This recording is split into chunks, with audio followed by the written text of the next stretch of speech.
All right. Hey, welcome to the Own the Outcome podcast. My name is Tyler Devereaux, and today we have Levi Lascsak, bro. And if you guys don't know who Levi is, we're definitely going to have all of his, socials and everything in the description.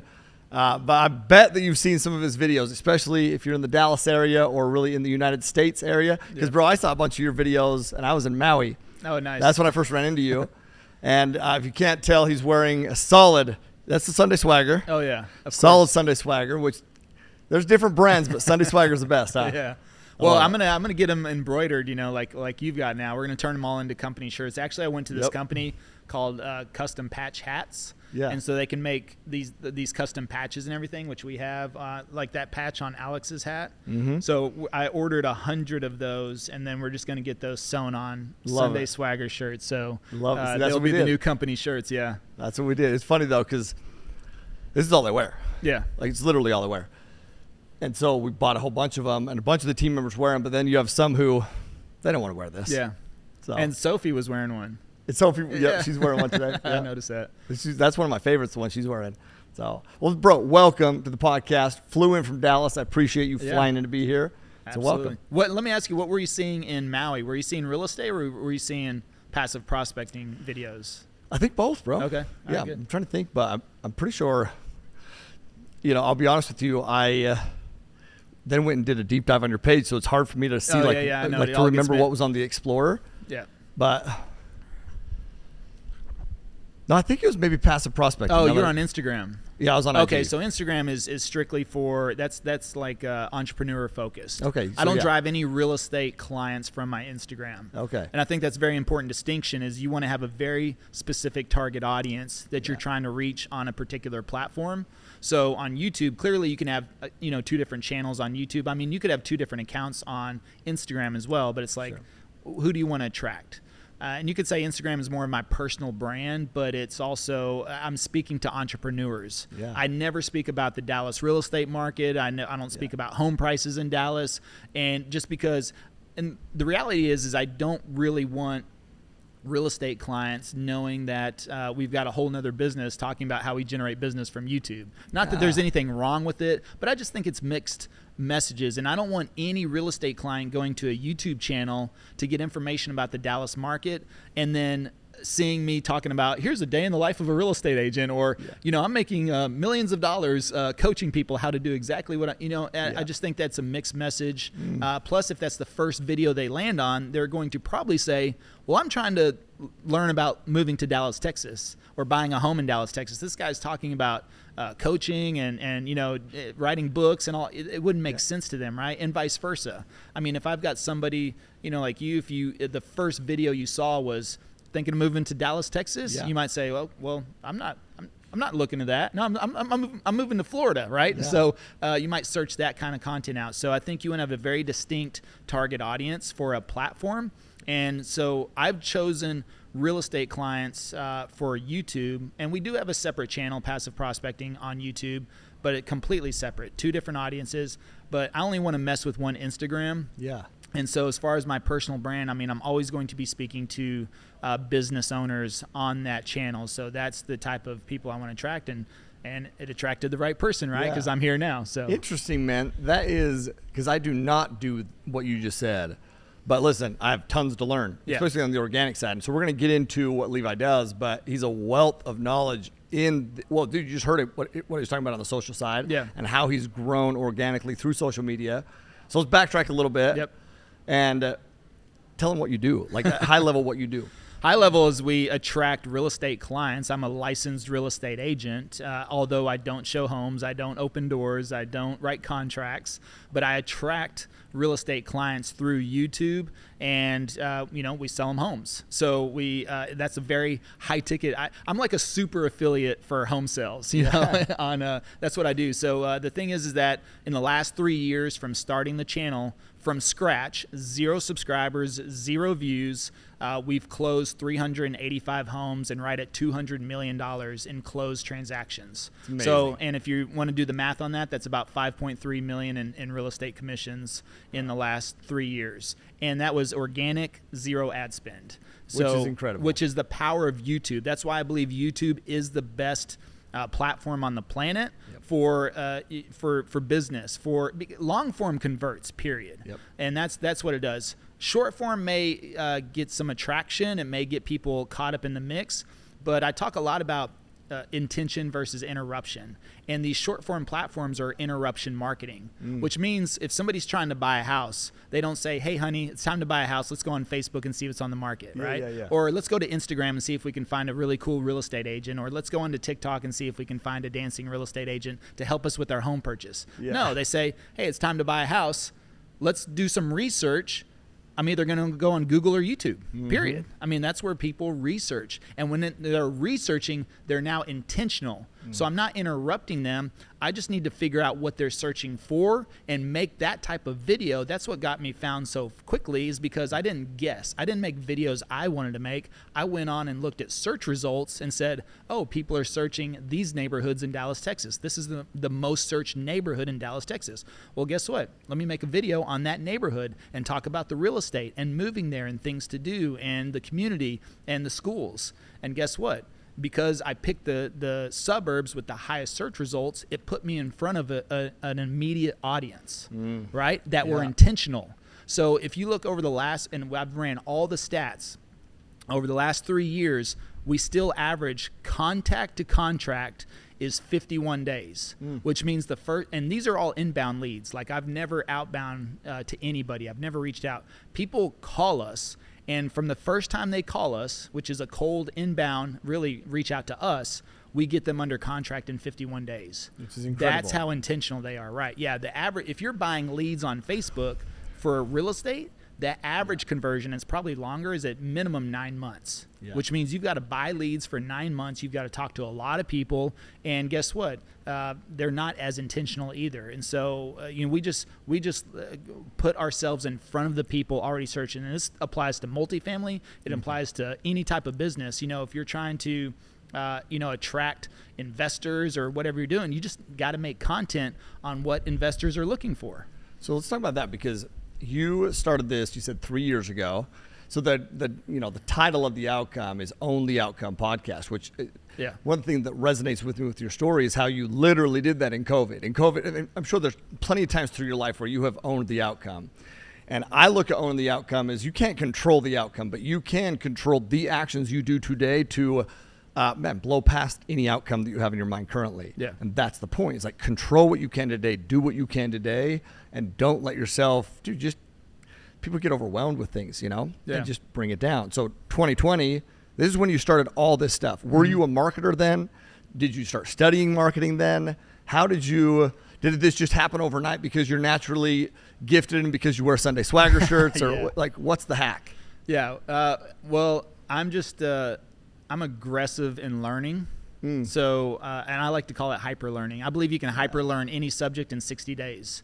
And that means you don't watch Netflix. You don't do any extracurricular activities, as far as if you want to really truly learn something as fast as possible. With Google, YouTube, books, whatever you want to learn, if you study it over the next 60 days, and I'm not saying you get rid of your family or anything like that, but I'm just saying, don't sit there and watch an hour or two of Netflix every night. You watch an hour or two of the subject you're trying to learn. So I was in financial services. I worked with all the teachers on retirement planning in Dallas School District. I had a contract with them, which was a very captive audience. Like, once you get a contract with the school district, I was allowed to market to their teachers to help them with retirement planning. And you know what? 99% of them had no clue how to plan for retirement. So it was a very lucrative business because I had a captive audience. I was approved. I could help them set up retirement accounts. It was payroll deduction, so I didn't have to worry about missed payments or things like that, right? And they could contribute pre-tax, and so it was a huge benefit to them. Plus, also, we could back them into retirement. But I always started with the end. So owning the outcome, I always start with the end game on their retirement. I was like, how many years do you want to, when do you want to retire, at what age, and how much money do you need? That was the outcome. And then now we got to reverse engineer that, right? And so we would work through that, and they would realize, oh, wait, I've only got to do $200, $300, $400 a month to kind of get to those goals. And it wasn't we were trying to save for their whole retirement. We were trying to close the gap on their pension. So every teacher would get a pension after a certain amount of time, but it never really covered 100% of their income. And they didn't know that. So all we had to do is cover 20, 30, 40%, to make up the difference. And that's really small if you start earlier, right? So 2020, school shut down. And I was living my best life because I worked 8 months of the year. I worked a teacher schedule, but had 5 times the teacher's income. So, my best year was probably about $280,000, but I only worked 8 months, and I traveled the world. I went to 24 countries inside of 3 years, and then all of a sudden the world shuts down. And so what happened was over 2020, I'm sitting there. I find myself at 41 years old, asking myself, well, how do I start over without starting over? That was the big question. Like, what do I do? I'd been in sales for 20 years, love sales. But what I realized is that I was tired of prospecting because I was always the best prospector, which is why I was always the best at sales throughout all the different industries I've been in. Whatever it was, I hyper learned. So, I sold gym memberships. I sold cell phones at Costco. Like when you walk into Costco, that little booth there, I was doing that in 2006 because I was in the military. I was in Iraq as well. And whenever I came home, that's what I got into just to get a job, selling cell phones. I got into pharmaceuticals, and then I started the financial services business. But each time, I looked at a very simple formula for success. Who's at the top? How did they get there? How can I model that? How can I adjust it to fit my personality? And then can I beat them? Okay, say it again, bro, because that is absolute gold, what you just said. That's literally a framework of success. Yeah, I love it. Whatever you're doing, whatever industry you're in, it doesn't matter. Multifamily real estate agent selling cell phones at Costco. Who's at the top? How did they get there? How can I model it, not copy? How can I model it? Big difference. How do I adjust it to fit my personality? And then can I beat them? And so when I did this in gym memberships, cell phones, pharmaceuticals, and even whenever I got into financial services, I figured out the first week, I was like, okay, who's the best? Okay, and then I would call them.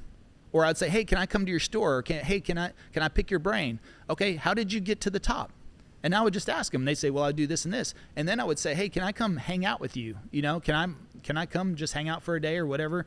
And everyone was always blown away. They're like, nobody's ever asked me that before, And I was like, yeah. So I'd sit there and I'd just hang out for a day or two on my own time, my own dime. And I would sit there and watch. And I'd say, okay, I could do that. I could do that. I really don't like the way they do that. I like the way they do that. Okay, I see really it's pretty simple. Okay, and I'm going to go back and adjust it now to fit my personality. And are you like picking their mind throughout the day?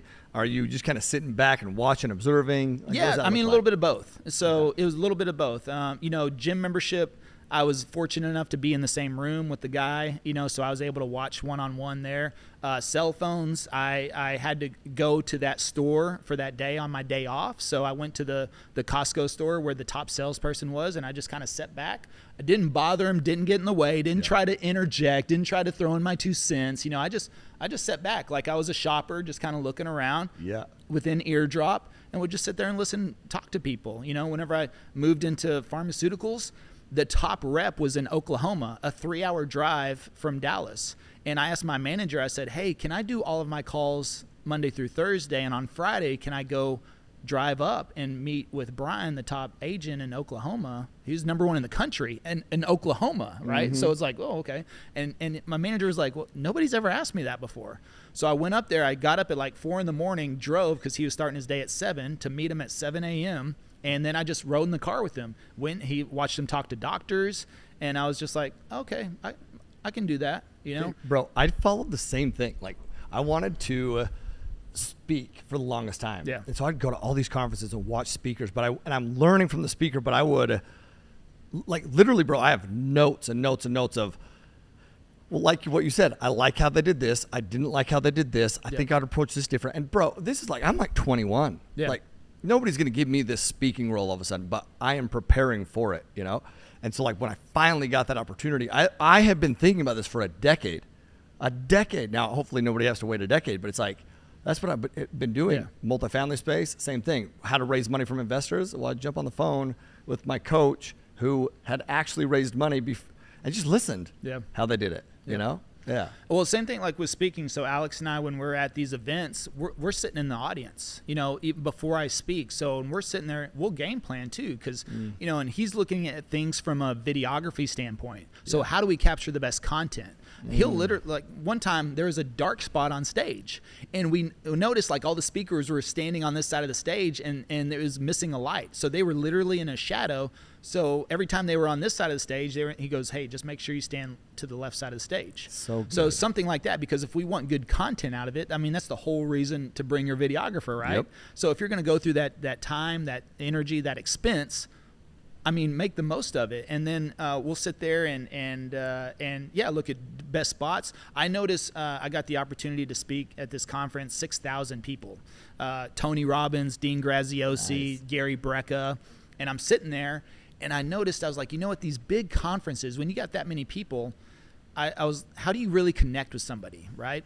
And they're always they're always looking at the front row, because that's usually all you can see because the lights are so bright. Well, I realized in the prep, they had like a speakers meeting beforehand, and there was a camera in the back that shows up on the big screen, which is what most people watch. Even people in the front row sometimes will watch the big screen, right, instead of the person right in front of you. Well, it had a giant red dot on it, and so I was like, you know what? I'm going to look at that red dot. That's all I could see. It's like completely blacked out the audience, but if I look at that red dot, this is what I tell people whenever I make YouTube videos. When I make YouTube videos, I stare dead in that camera because you want that eye-to-eye contact, that connection. So I was like, if I'm going to speak in front of 6,000 people and I look at that red dot, which is all I can see, the audience, when they're looking at that screen, it's going to look like I'm making eye contact. I could not tell you how many people came up to me afterwards and were like, "That's so Levi, good. I felt so connected." I mean, they would say these things, I felt so connected. I felt like you were talking to me the whole time because I just stared at that red dot and it connected with. I just learned something from you that is, that's gold for me. Yeah. Because I very much look at the front row, and you're right. Like the lights are blinding. It's like. But that is gold right there, because that's what you want to do. You want to connect. Like that's the whole reason you're going out there, is to connect and help. I love that, bro. And everyone in the front row are the highest ticket price. They may not be really your target audience as well. Except, I mean, if you're trying to raise capital, they probably are. But at the same time, everybody in that audience is really your ideal target audience, who you're talking to, right? Because usually you're talking to people about getting started, getting going, the journey, getting into it. Making that next progression. So if you want to connect with everybody, anytime you speak, say, where's the main camera? Where's the main, how can I see it? And usually they do have and that's what I noticed after that, was that most of them have a red dot or something on there that you can see through all the black, Love it. Yeah. Yeah. I'm 100% using that. So that's it. So that's whenever we go to speaking events, things like that. I mean, you can YouTube how to speak. And so going back to your original question, how did I learn this? Well, when I sat there over 2020, during the summer when the whole world shut down, I didn't watch Tiger King. Okay. So I was probably maybe the only person that didn't watch Tiger King. Hey, same. And because I was like, what am I going to do? Like, what's my next move? I'm not going to get a job because I don't want a job, but also there's 30 million layoffs. So who's hiring? What business do you start in the middle of a pandemic? And, I've just got really good friends in the real estate business that are agents, but they've been in the game for 15, 18 years. They're all successful. They're not opening doors or anything. So, and they're like, you should be an agent. They know my skill set. They know how I am as a person. And I was just like, man, I don't want to be a real estate agent. I don't want to start over. I don't want to, knock doors or cold call. Not that I would have to do that. I didn't want to have to shake hands and kiss babies, so to speak. I was terrified of that. I was kind of like, I'm a little bit over prospecting now. I've always been the most aggressive prospector. And that's the other thing. Once I took away learning something from somebody, I just went out and then I overcompensated on prospecting. So I was just always willing to talk to more people. Work. Yeah. And so the part is I just started to research. And instead of getting into real estate and then figuring out a plan, which a lot of people do that, I said, let me see if I can figure out a plan, and I'll get into real estate. I'll get my license. And this word attraction was just stuck in my mind. I was just thinking, like, is there a way to attract business? Because I didn't want to pursue it necessarily. Yeah, and although you have to pursue business, right? It's an oxymoron. I mean, it's a catch-22. You're like, okay, all right. So is there a way to attract business? And I was 41, as I said as well, and so I had that love-hate relationship with social media. I never really had I never had a presence on there because I didn't grow up with it in high school. Wasn't there in my 20s. It came around my late 20s. Yep. And then what did I do? I said, well, everybody's just bragging, posting their lunch and silly cat videos, right? That's what social media is. Yeah. You know, it's silly, right? So I dismissed it. But then I'm sitting there going, wait a second. Now I'm seeing these 20 and 30-year-olds making some money off of social. Yep. Quickly, you know, if you got the right system in place, right? So I said, okay, it's probably going to be social, but which platform?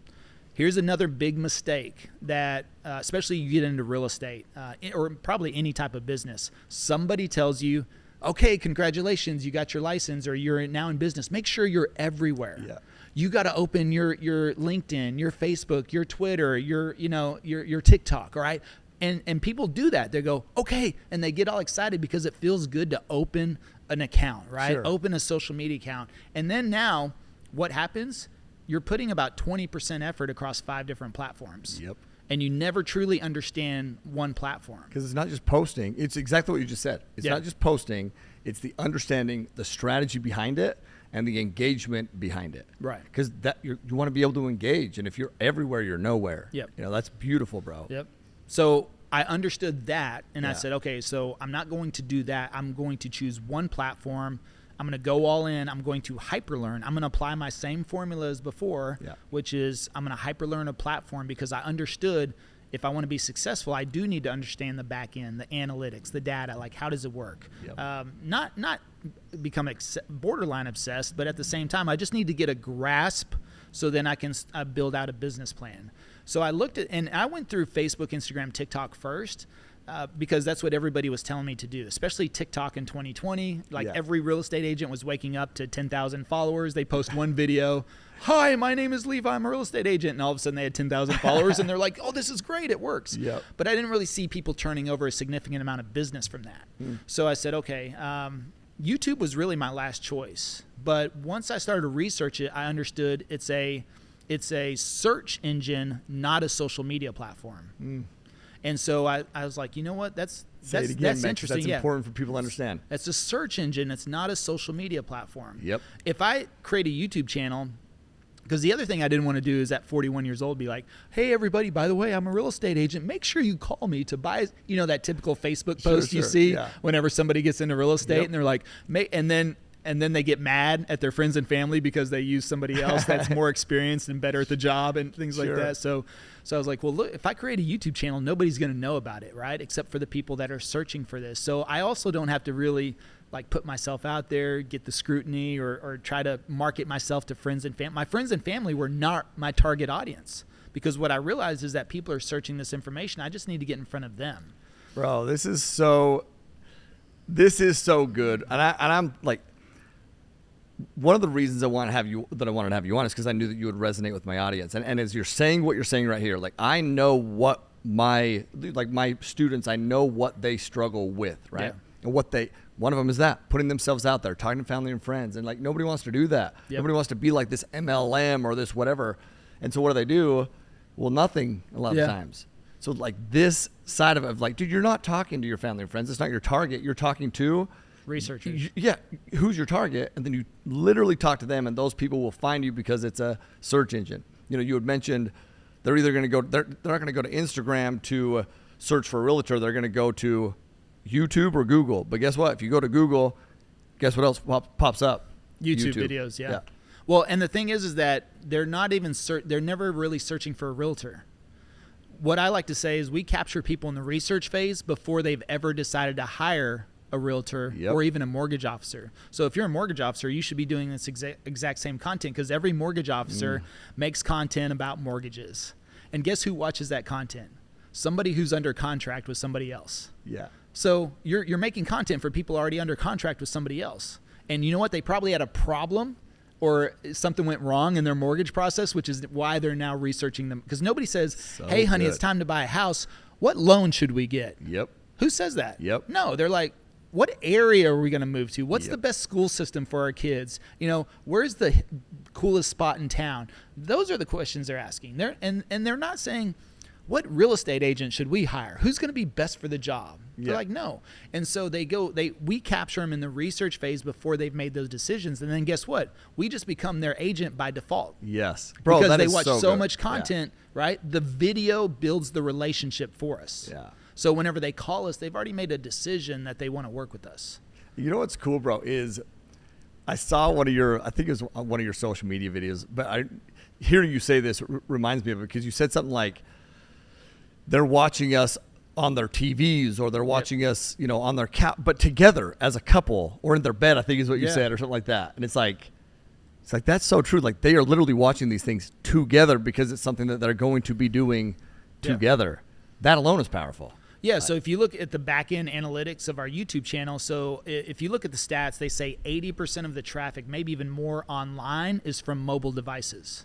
Okay, so everybody's on their phones. But if you look at the analytics of our channel, 55% of the traffic comes from TV, computer, and tablet. Those are research devices. Because what do you do when you want to research? Big screen. Yeah. Big screen, want to sit down. I want to get comfortable. I'm going to be locked in for an hour or two, right? I'm ready to consume long-form content, long-form information. I've got to research. And if you're about to move, that's a big deal. So 30% of the traffic comes from TV. So that means people are sitting on their couch because where are the TVs? They're in the living room or they're in the bedroom. That's it. So they're sitting on a couch or they're laying in bed watching our videos, and they're likely with the spouse who's likely the decision maker. And even the kids. Like kids will be on our Zoom calls because they can book on our Zoom calendars.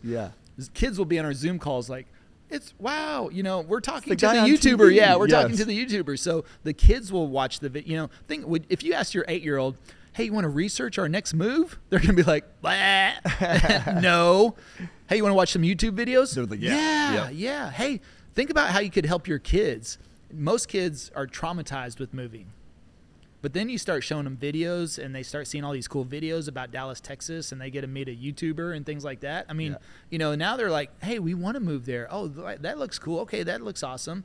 Now you can get them bought in as well with you. So it's all part of that process. But you know what I've realized that you've done masterfully is you have envisioned who this person is, where they are, what they're doing, who's with them, which means when you're recording content, tell me if I'm wrong, when you're recording content, you have that in your mind. Where are they watching it? Who are they with? What are they doing? And that's why they connect with you. Am I wrong? No, absolutely. And I'm in Texas. You're here in Florida now. 2 biggest relocation states in the country.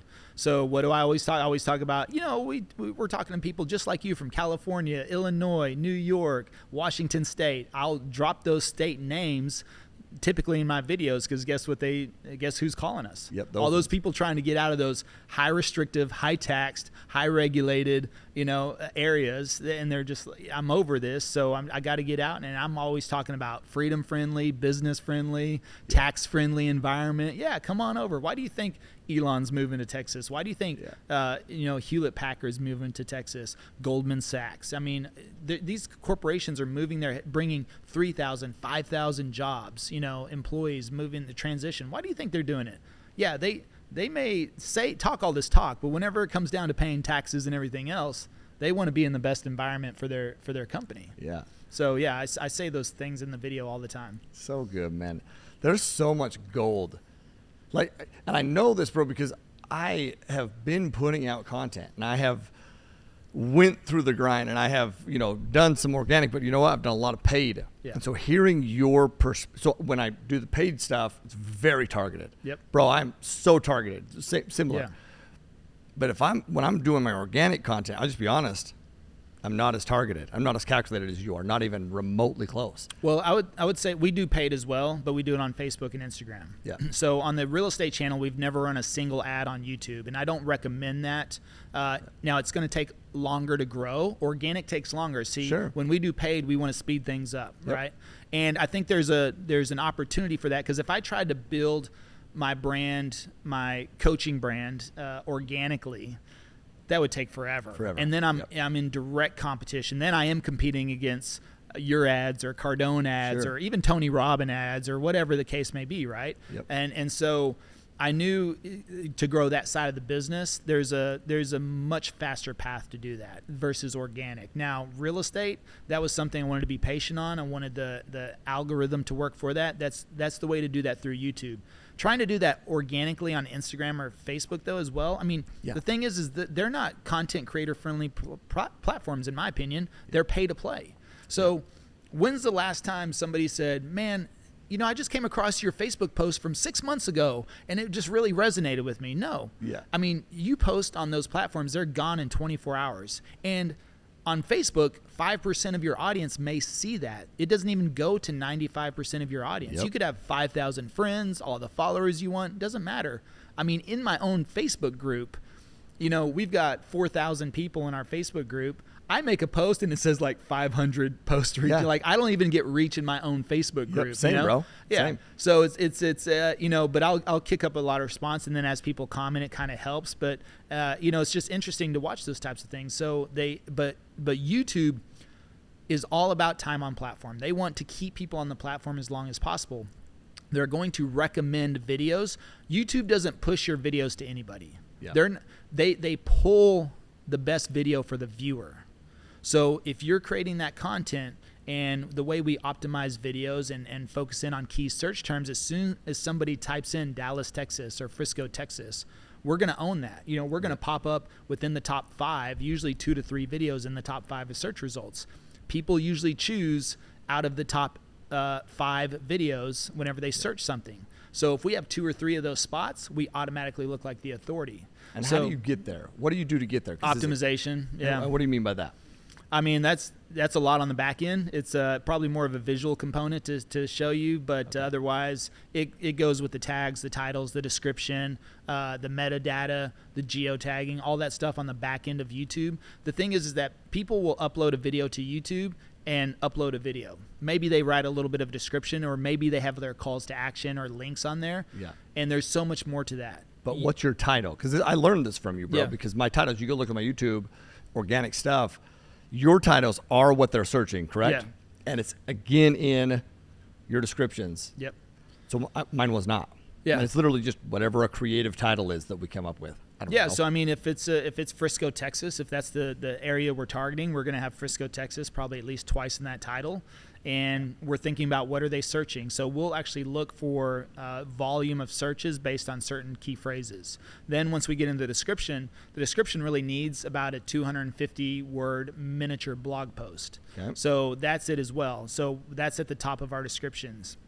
Then throughout there, we have other key things placed throughout the description. Plus, there's a lot of boxes to check and uncheck and to fill in. Yeah. And I'll just say this. Look, if YouTube has a box, you fill it in. Yeah. Right? So speak to it. That people always talk about the algorithm. The algorithm reads words and letters. So if you spell things out, clearly, the algorithm's going to read that. It also reads thumbnails. I mean, it has a tremendous AI system built into it. So everything you do matters, and it all adds up. So we've just kind of cracked that code on how to do that to get videos ranked. I was showing this example yesterday. There's a news video on McKinney, Texas, where the newscaster, they were doing the temperatures in McKinney, and it said 101,000 degrees in McKinney instead of 101. And so he was talking through, and he's like, oh my goodness, we're all going to die in McKinney, And so it was a viral video, over 1 million views on YouTube. But if you search McKinney, Texas, our video is above that.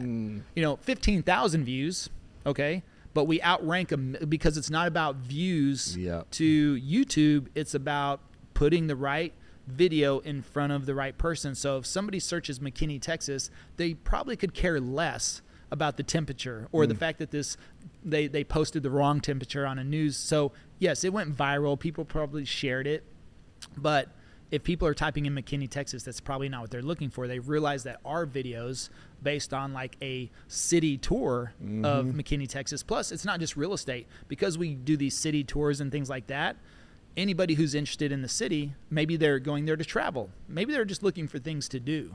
So our video captures, more intentional people based on what that is. Not going to have the highest views. We're not going to go viral. We're not trying to. Actually, we're not trying to. So I'm just worried about getting that video put in front of the right people. Okay, and it's the connection. That's so good, man. I have a question for you on that though. So by the way, if you can't tell, Levi's a freaking wealth of knowledge, man. And his book, tell them the name of your book. Passive Prospecting. I should have just said it, but Passive Prospecting came out last March. In March, yep. It's almost a year ago. Almost, yeah. We're still number 10 on Amazon in social media for business. And we've been in the top 10 all year, which is absolutely amazing. Incredible, because bro. Hormozy owns like the top 4 or 5 spots. Sure. You know? And we're up there with like YouTube Secrets and YouTube Formula, which those are the 2 best books. And going back to the hyper learning phase, this is it. For whoever, if you're trying to get good at multifamily right now, this is what you need to do. Is you need to go onto Amazon, type in multifamily investment, and guess what? 1,000 books are going to pop up. Well, you can sort by release date, reviews, do something, and buy the top 10 books. Do that. Get 10 books. Now you're going to go on YouTube and you're going to type in multifamily investing. You know, guess who's going to pop up? Probably Tyler, probably these other people, right? So you go to his channel, you start watching videos, you watch YouTube videos instead of watching Netflix. You read these books, you go through them and read them as fast as possible. What I like to do now is even download the Audible, because I start to read and I'll lose my place on a page sometimes. So now I just listen to the Audible and read at the same time. That's what I do too, bro. It's a hack. That's a hack. And do 1 chapter a day. Just do 1 chapter a day. It's a 14 chapter book. You're going to finish it in 2 weeks. And that'll be much faster if you just stick to a chapter a day. You want to digest that content in that chapter for that day. And it's very manageable. It may take you 20 minutes. So it's time efficient. You're digesting the information, and you'll finish that book if you just stick to a chapter a day. And then you'll get through 5 or 10 books easily within 2 months or so. And you can even speed that up maybe on a Saturday. Watch videos, hyperlearn. Study everything you can. Watch the videos. If there's a conference in your area, go to the conference if you don't have to travel. Look at if there's a conference coming up and go there. And that's what I did when I wanted to get into multifamily, about a year and a half ago. That's what I did. Bought books. But here's what I did though too. I didn't want to hyperlearn multifamily. It's not a primary focus for me right now.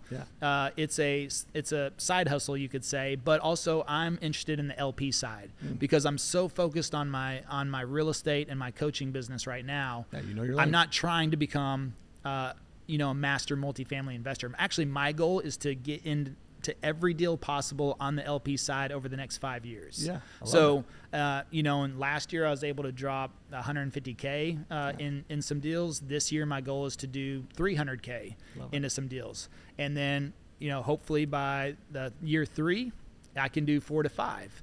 So that's the goal. And so at 5 years, I know that refinancing is probably going to start kicking in, maybe even sell off, whatever the case may be. I'm really looking forward to that refinancing opportunity because if I start getting my initial capital back between the year 3 and year 5, I'm just going to start flipping that money. But what did I do? A year and a half ago, I went to a Brad Sumrock conference, because it was right there in Dallas.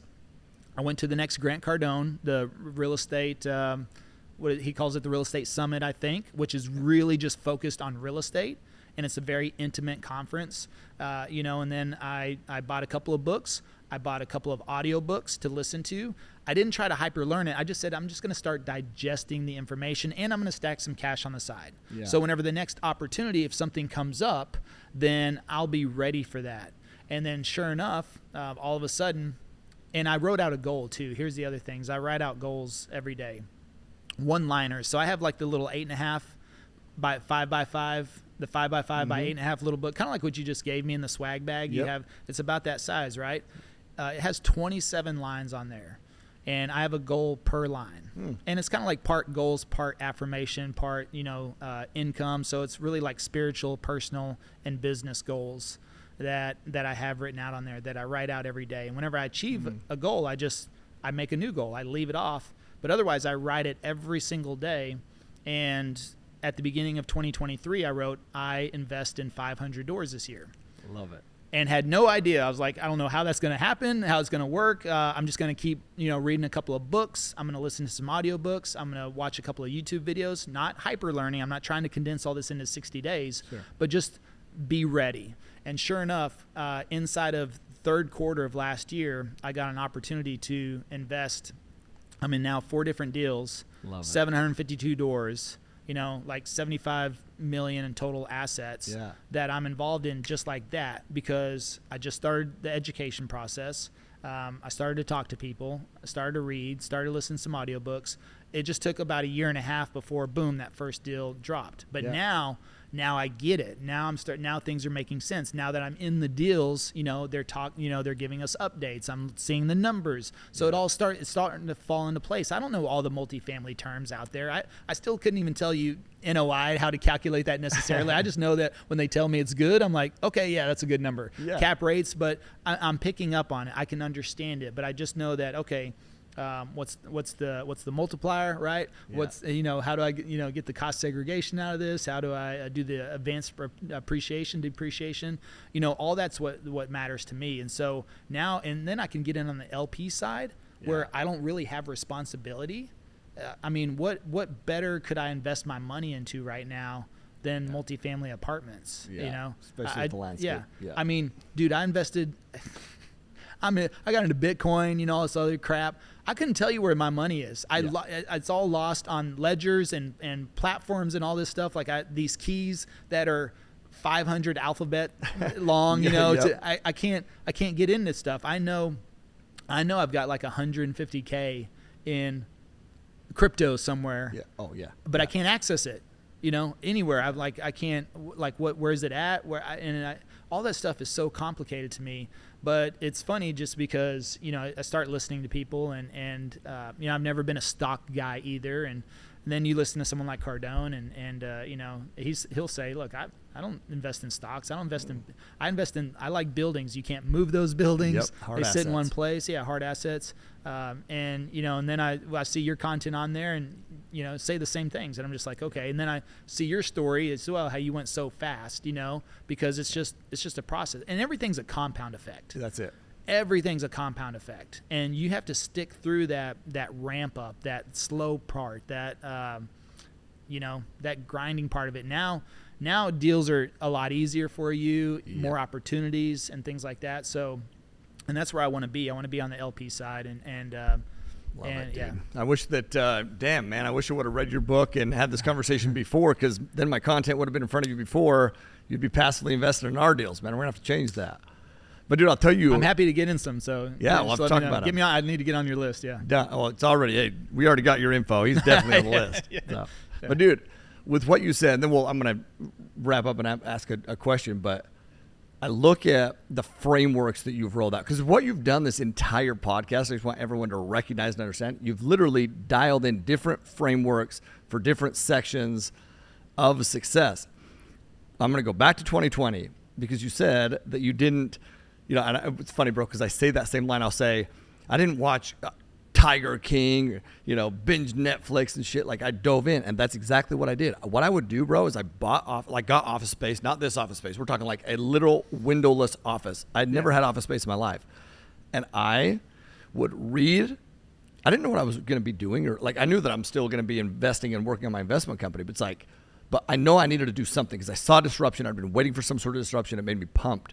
So I would read, but then after I would read, I would literally write out what I learned from that section and how I would regurgitate or how I would apply, not knowing anything that I'm going to do with that. Sometimes I would record a video, but I had never, like spoken in front of a camera like that. Like, I had posted about my family and stuff, but I did not post about my business, bro. But I start talking about mindset things and what I'm learning about and real estate and just do all those kind of things. And it was beautiful. But it's the same thing, bro, that you did. It is digesting content, actually learning, then applying, from learning from, once again, people who are already way above me. It's beautiful. Yeah. So my question to you, your scalability is also phenomenal, and I love that you ended that last bit with saying there's a grind period. Yeah.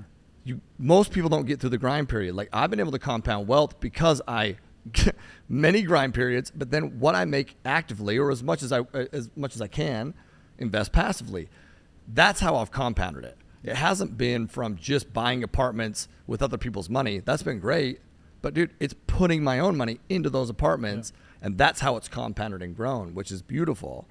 My question to you, you have these goals that you're writing down, right? So twofold question, and we'll wrap it up this way. are those goals, is there a certain time frame with the goals? Is it like a yearly goal? Is it a quarterly goal? Is it a monthly goal? Is it a 3-year goal? Is it all over the board? That's question one. And then question two, what is next? What are your future goals for Levi, man? What are you working towards now? I mean, usually they're within the year, so I'm trying to accomplish something for 2024. So my goal for 2024 is 1,400 more doors. 1,400 doors in 2024. It has a nice ring to it as well. So at 723 right now, or 754, I think, 752, actually 752, and another 1,400. So I wanted to be like over 2,000 total by the end of this year. And that's invested in. So again, I know that term can get thrown around. I've got 2,000 doors, but hey, I want to be, and I'm just dropping $50K in every deal I can as of right now. So I like that. It gives me diversity. I just want different deals, because what I want again in like 3 to 5 years is every month or every quarter, like something's getting refinanced or getting sold or getting sold, right? And I'm either hitting the multiplier or I'm getting recapitalized through refinancing. That's the goal within 3 to 5 years. And then at 5 years, if I can have all of my original capital back that I can just reinvest, then I'm just reinvesting with free money at that point, right? So that's the concept I've understood. And so, I think I typically ride out for the year. But if something bleeds over and I haven't achieved that, I keep riding until I achieve that goal. So, okay. So hold on. That's awesome. Yeah. So it's not that you're changing or adjusting. You just continue to write it out until you get there. Yeah. I love that, actually. Okay. Yeah. So it was, even like in real estate, this last year we did, what did we do? We did 70 million in sales. And so that's right around just under 2 million in commissions. But I'm writing out that we make 200,000 a month in our real estate business. So that's about 2.4 million, right? So we didn't really hit that for 2023, but we got pretty close. And also interest rates were 7.5% to 8% the entire year. Yep. So I would say, look, we did over 1 million in commissions just from YouTube. So I always ask people, because they're like, wait, you were down from 2022. Well, everybody was up in 2022, right? I mean, rates were 2.75. Yep. Everybody was buying a house. So, but would you have liked to have $1 million from one lead source in 2023 whenever people are saying we're in a recession and, but nobody's buying real estate? Well, we still sold $70 million worth of real estate. So somebody was buying real estate. Yep. So, so I still have that same income goal for that business. Love it. My goal for passive prospecting is the goal is going to be $1 million a month, That's the goal. So we're writing that out. But the future plans, all of that is, the reality of it is that I've written out a 20-year vision, and it's a BHAG, a huge BHAG. It's one that scares you, So, and it's funny because our coach, one of our coaches on the real estate side, who works a lot more closely with Travis, he was here a couple of weeks ago. And he said something to me, because I know how good he is, and I also know he's very selective on who he works with. And I didn't even know this, but he told our team, he's like, the reason I'm still with you guys and work with you guys, because the team hadn't been doing everything they should have been doing. He asked them to do some certain things from the last meeting, not Travis, but the team, some of the team members, and they didn't follow up with that. And so he was calling them out on it. And he's like, the only reason I'm here is because of that man's 20-year vision. He goes, I know exactly, because he had asked him actually to write a vision out for 2024. And I didn't know that because I missed the last meeting because I was traveling. Yeah. And I was pissed. Like, I was sitting there thinking, he asked you to do something simple like that, to write out your 2024 vision, and nobody had done that.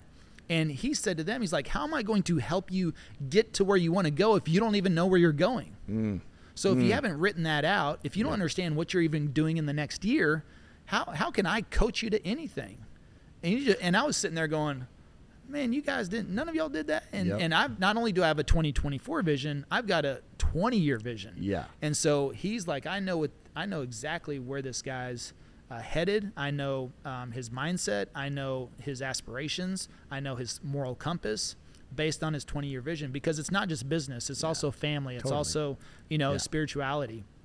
And so, and I didn't even know it had that much impact on him, And so I was like, wow. So the thing is that I love Belize, and we should talk about some Belize real estate, but I love Belize, and I had bought a beachfront lot a couple of years ago, and now I've been able to acquire, and that's what I did in 2023 as well, is I acquired 200 acres in the middle of Belize in the jungle. Yeah. Nice. And so the 5-year goal, so this is my 5-year vision, is to start building on that in 5 years.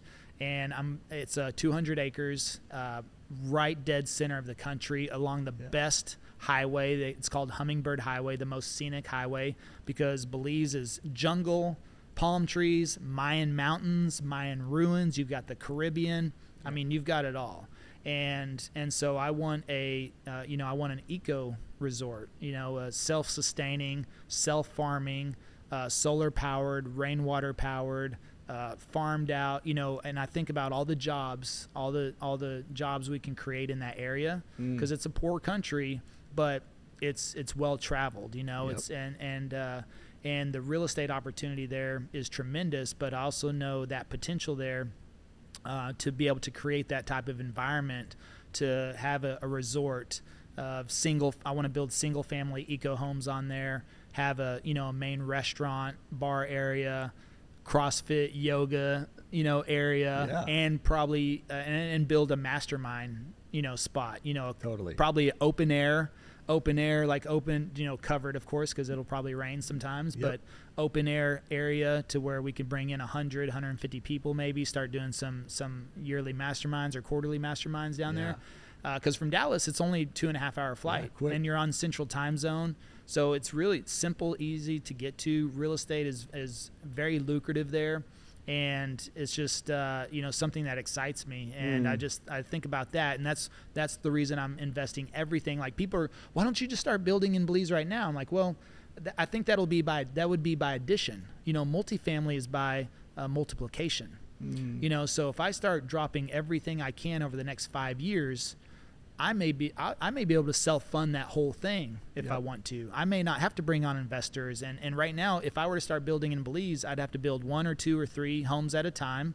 And I'd have to, and I could slowly flip that. And that could be one strategy, but I'm not wanting to deal with that right now either.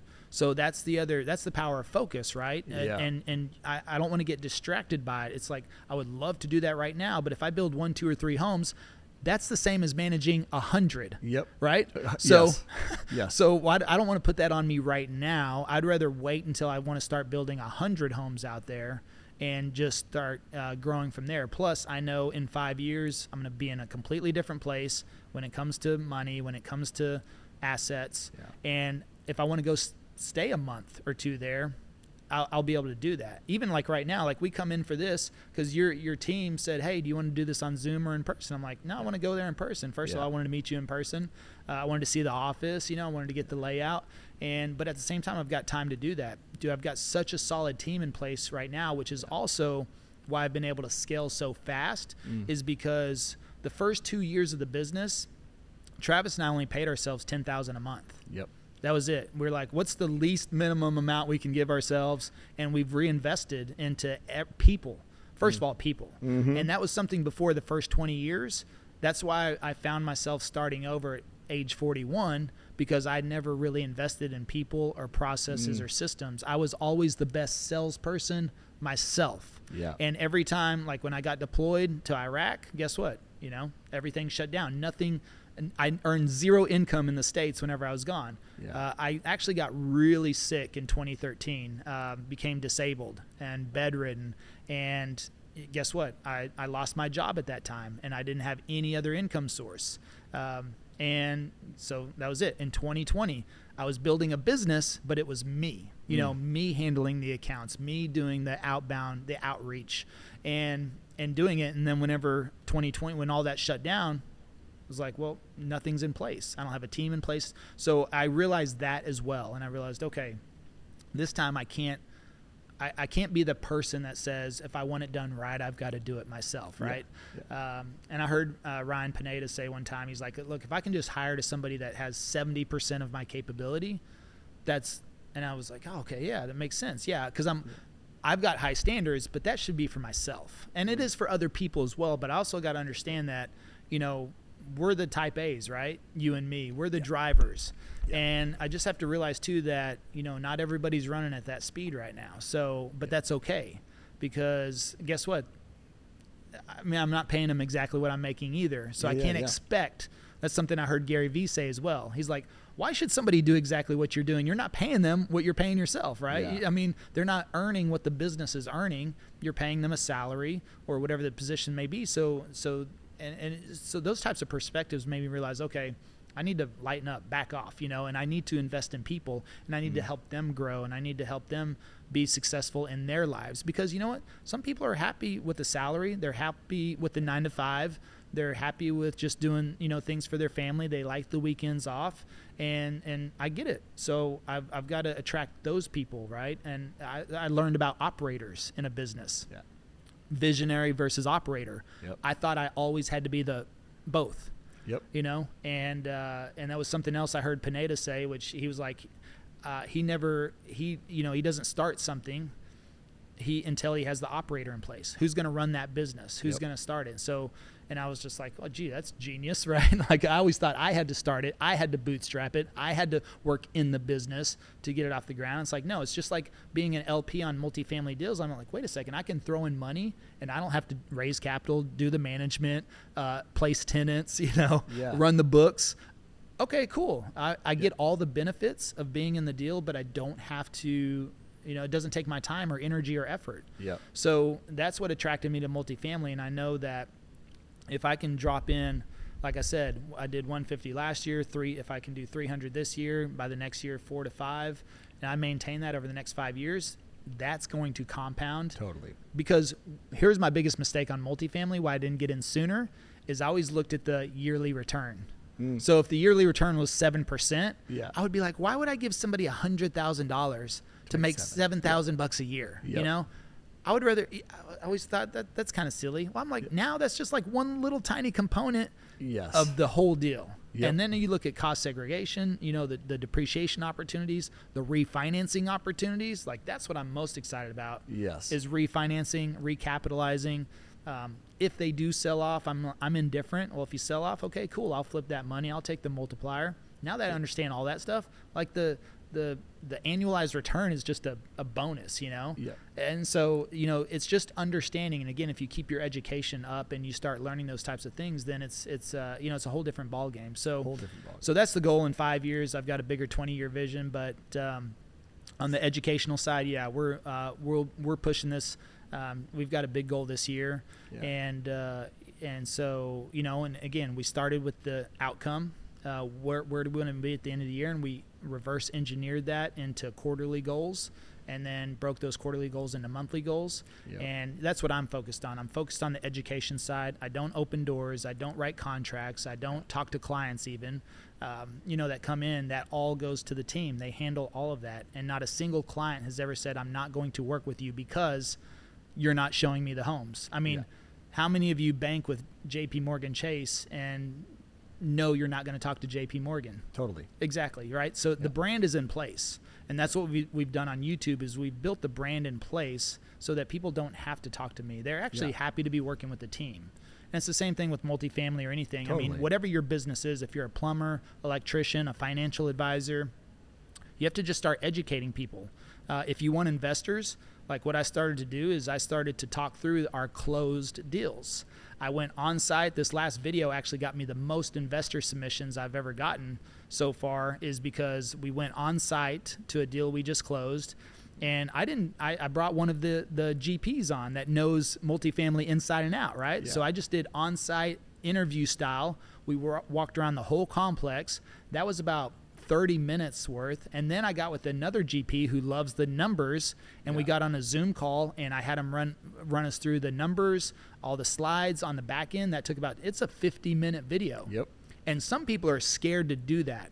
But people are researching. They want to learn. If investors, that now they're seeing that now, and then what are my calls to action? Hey, if you want to get in on our next deal, make sure you check our investor form below in the description and fill that out. And the investors, they're going to be a lot more comfortable with me versus an ad online, because now they've just watched me for 50 minutes. Yeah. They're going, man, they're talking me through all this. Okay, I understand why they're doing that. Oh, it's getting this type of returns, those numbers. Oh, I see that. Oh, he's in the area where so see, now there's a bigger connection, and submissions just started coming in, and I talked to those investors. I've already actually got a few of them in on our next deal. Love it. And I didn't have to chase them down, run them down, try to, I get them on Zoom. You Zoom. did what you do. Yeah. This is what I want to drill in on as we wrap this one up, because you did what you do. Like, think about your scalability, bro. You started to scale when you got hyper focused on what you do, which is to drive business to the business, drive people to the business. And then you have an operator. My operator is right across here. Her name's Rowan.